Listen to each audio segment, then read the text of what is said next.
What's up, guys? Welcome back to FishOfHex. My name is Travis. In today's video, we're going to talk about the 10 most common mistakes that saltwater hobbyists make, more specifically, you newer saltwater hobbyists. And I thought this would be a good video since you guys have been requesting beginner guide content. So with that said, let's go ahead and get started. All right, so the first common mistake that I see from new saltwater hobbyists is spending more money than they actually need to start the hobby. Now, I think that we do this because we're just getting into it and we see other tanks with calcium reactors, with radions, with a high-end sump and all sorts of stuff. So we feel that we need to spend that money to be successful within the hobby. Now, that's absolutely not true. If you guys have been here for a while, you know that the 125 was a complete DIY. I drilled the tank, I made the stand, I made the canopy, I built the sump. All of that stuff was done for a minimum amount of money, and that tank grew SPS and did well underneath Chinese black box LEDs.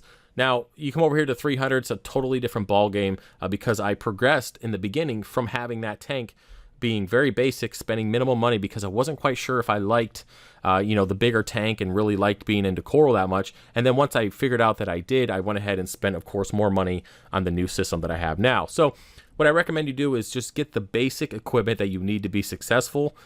Pass on calcium reactors and high-end dosers and high-end lights, at least in the beginning, until you feel that you're comfortable and you actually want to be part of this hobby, because the last thing you want to do is spend $10,000 on equipment, find out a year later that you don't like growing coral or you just don't like the hobby, and then try to sell that and come to realize that you're not going to make barely any money back trying to resell that equipment.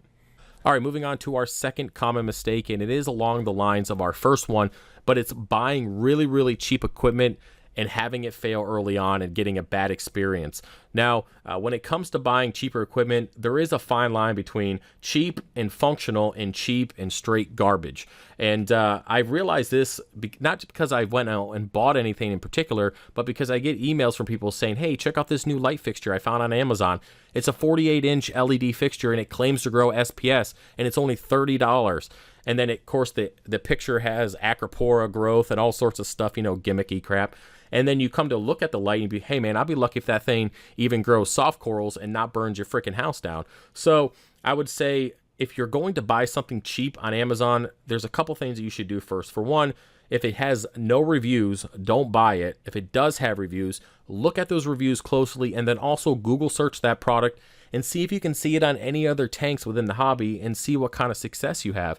Now, granted, it's only $30. You have a chance of being successful with it or wasting $30. Still, if you're in the realm of trying to save money, I would still do your research before buying anything that might be lower end. All right, moving on to the third most common mistake for new saltwater hobbyists, and that is not testing your water parameters enough and not using quality test kits. Now, early on, a lot of us are coming over from the freshwater side of things where we've only had a couple different water parameters to focus on, and then we get into saltwater and realize there's a lot more that we need to wrap our brains around. Now, when it comes to the importance of saltwater aquarium water parameters, you're really looking at your temperature, your salinity, your alkalinity, your calcium, magnesium, nitrates, and phosphates. Anything outside of that is just extra and not something that you should be focusing on early on. Now, when it comes to testing these, really, there's many different options out there, and I find that people who are just starting off go with test kits that are kind of subpar, like API and hydrometers. I would personally stay away from that stuff, and I don't encourage anybody to use that. Now, not only because it's not very accurate, but you're going to outgrow it and move on to bigger and better things when you're looking for more accurate readings down the road. So just bypass that and save the money and go with something like the refractometer or the Milwaukee for testing your salinity. When it comes to alkalinity, you can either use something like Red Sea or the Hanna Checker. Personally, I use the Hanna Checker. And then calcium, magnesium, nitrates, and phosphates. You can use a Red Sea for that, or you can use bits and pieces of the Hanna Checkers for what they offer. I do know that they offer Hanna Checkers for the PO4 and the calcium. So you can use those if you so choose and you want to spend the extra money. But the point is just don't go really cheap and low end on test kits, because you'll find that water parameters are the most important aspect of the saltwater world, and you need to have accurate readings so you can make good decisions on any kind of changes you want to make within the tank. All right, moving on to the fourth common mistake for new saltwater hobbyists, and this is a big one, and that is they do not quarantine their fish or their coral. I've talked about this a million times, so I'm not going to get into it too in depth if you've been here for a while. There's plenty of videos on the channel regarding these two topics, but I'll tell you right now, if you want to bypass 99% of the problems that you'll have within this hobby, you need to quarantine your fish and your coral, period. All right, moving on to number 5, and that is people don't like to cure their rock before starting up their reef tank. This is going to be dry rock or live rock. Both should and absolutely be cured every single time before adding them to your main display tank. Now, a lot of you guys that are just starting out will be like, oh man, that sucks. I got to take rock and I got to put it away for a month before starting up my tank. Why can't I just put it in my tank and add fish and light and go about my life?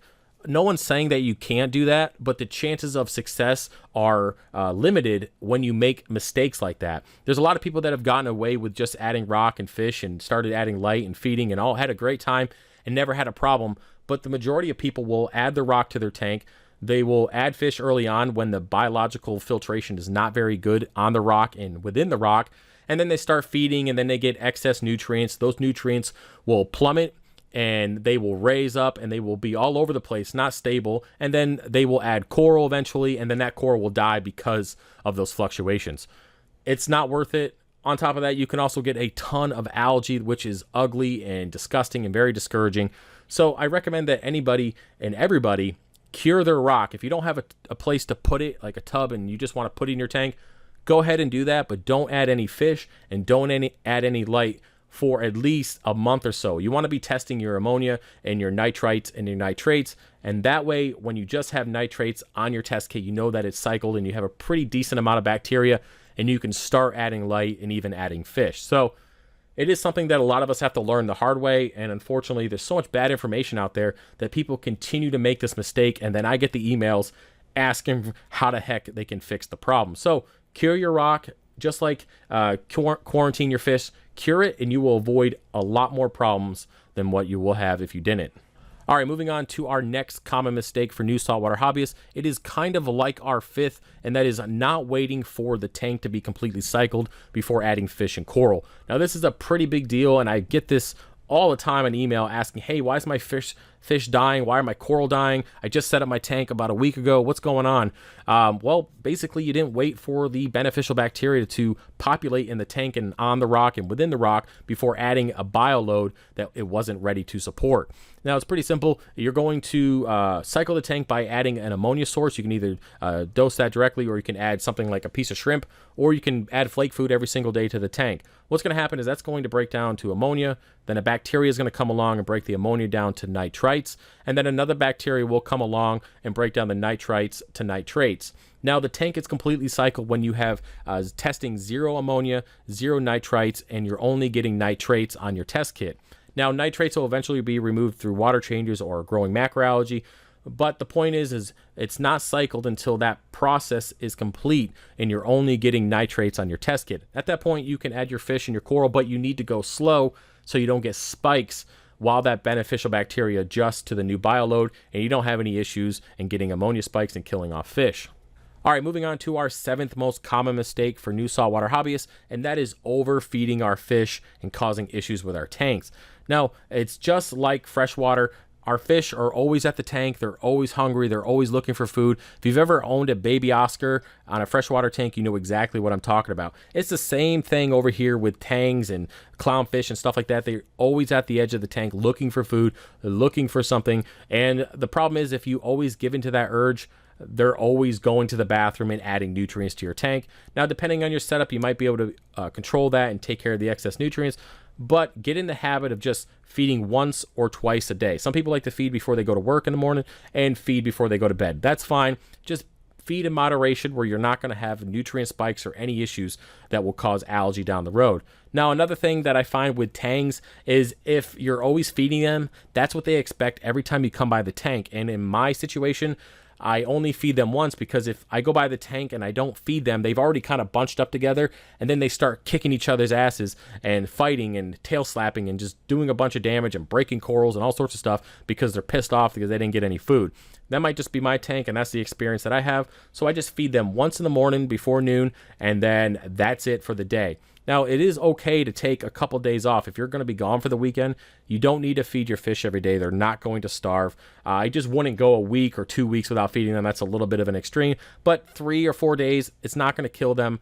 For me, personally, I can't go more than 2 days without feeding this reef tank because it does rely on the nutrients that it gets from food to be able to keep the elevated nitrates and phosphates so I don't RTN or STN out all my Acropora. So for me, it's a little bit different, but for most people, every day or every other day, you're going to be good to go for just feeding that amount. All right, moving on to number 8, and that is dosing unnecessary products to the reef tank. Now, there are a million of them out there. Everything claims that, hey, you're going to have full polyp extension, you're going to have a full SPS tank in a month if you use this product. I mean, I've seen it all, okay? When you're first starting out, you do not need to feed your corals. You don't need to dose any vitamins. You don't need to dose any 2-part or calcium reactor. You don't need any kind of magic elixir that Joe Smo made up in his closet. You don't need anything, all right? You just need to be focusing on keeping stable water parameters. And then over time, as coral starts to grow, you'll find that your tank will demand certain things like calcium alkalinity, and maybe it does need vitamins and potassium and stuff like that, or trace elements or whatever. You might need that stuff later on depending on how the tank is growing and how much it's sucking up and removing from the water. But early on, no, absolutely not. The biggest mistake I see people making is they get 2 heads of Duncan and then they start pounding the tank full of reefroids. You don't need any of that crap. I've used it a couple times here in the 300. I don't feed the coral in this tank. It's not worth the time, the money. I just feed the fish and then the coral naturally get what they need, okay? You don't need to be pounding the tank full of all sorts of magical elixirs to have a fully stocked SPS tank. It's just not going to happen that way. Now, one of the downsides of adding all these different things is you could spike nutrients and have algae outbreaks, cyanobacteria outbreaks. You can even dose too much 2-part or have your calcium reactor up too high and you have 12 DKH and you have 500 and 600 calcium and you just start killing off corals because the levels are too high and it's not being used up. Different things like that will happen if you are dosing unnecessary products to your reef tank.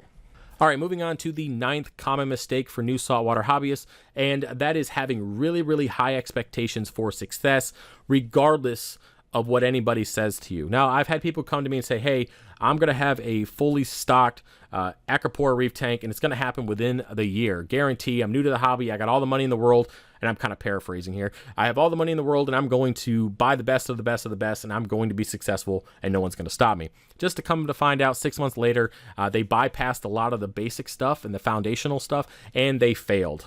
Okay, and now they're trying to sell the equipment, and they're not getting any damn money. Now, what I mean is when you come into the hobby, understand that there is a certain learning curve. You can watch all my videos to your blue in the face, but sometimes you don't learn until you actually experience things like, oh man, I should have quarantined that fish. I shouldn't have took him out too early. Now I got ick. Now I got to deal with that. For me, I can only relate this to, I just picked up archery a few months ago, and even though I watched all the YouTube videos and all the guides that I possibly could, just learning how to be a good bow hunter, I didn't really learn how important certain things were until I got to the range or I went out and went hunting for the first time. You have to experience the downfalls and understand that, you have to make certain mistakes to learn from them before you can progress and be successful. And it's just like that with not only saltwater, archery, but any hobby or anything you do in life. Sometimes you just need to experience the downsides of it to learn from it to eventually be really good. Hopefully that makes sense to you guys. So when you come into this hobby and you're new and you're excited and you want everything in the world that you can get from it, just understand that it's going to take time. You will make mistakes, but as long as you keep pushing through them, you learn from them, and you don't make them again, you will be as successful as you imagined when you first started. All right, so let's go and move on to our 10th and final common mistake for new saltwater hobbyists. And it's not just the new guys, it's pretty much anybody with this type of personality, and that is overthinking everything and making it harder than it has to be. The reason why I brought this up is because I personally suffer from this. This is my bane of existence. It is awful. On anything that I do, I overthink it.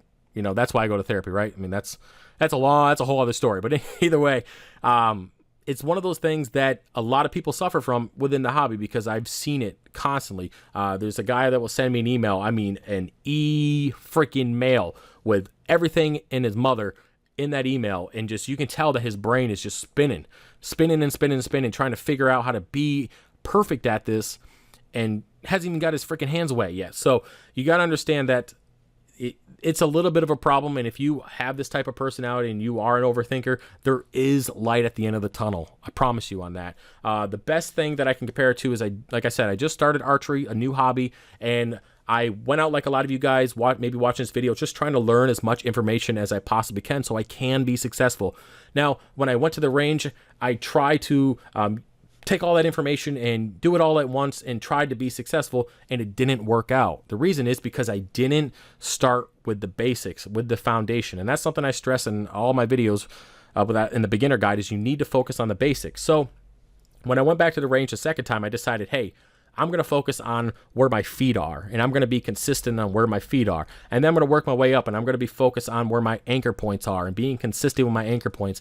Don't worry about where the arrow's hitting, just being consistent over and over and over again, and getting those basics and processing all the information that I took in, and then incorporating it piece by piece by piece by piece once I've learned the basic foundations. And that's just like the saltwater. When you first come in, don't worry about growing the acropora. Don't worry about being a successful SPS reef tank. Just focus on, hey, let me make sure I keep my temperature stable. Let me keep my alkalinity stable. How does this water parameter or water change affect my alkalinity and the other parameters? And just keep them stable, and then work your way up slowly, slowly, slowly, slowly. And before you know it, all that basic stuff that you were stressing about early on will just come naturally. Just like now, I go to the range, my feet go in the same spot, my anchor points are always the same, and I'm focused on hitting a target really, really far away just because I'm obsessive about stupid crap like that. So yeah, that's pretty much what I was getting to about overthinking. If you are like me, you know what I'm talking about. If you're not, then I'm glad, because it sucks. It's a crappy way to live. Anyways, that's about it for this video, guys. I hope you enjoyed it and it was somewhat entertaining. If you have any questions or you want to add anything to this list, feel free to put it in the comment section. I got to go pack coral. I got a lot to do, and I am also going to the range today. So I'll see you guys probably Friday with another video. All right, peace.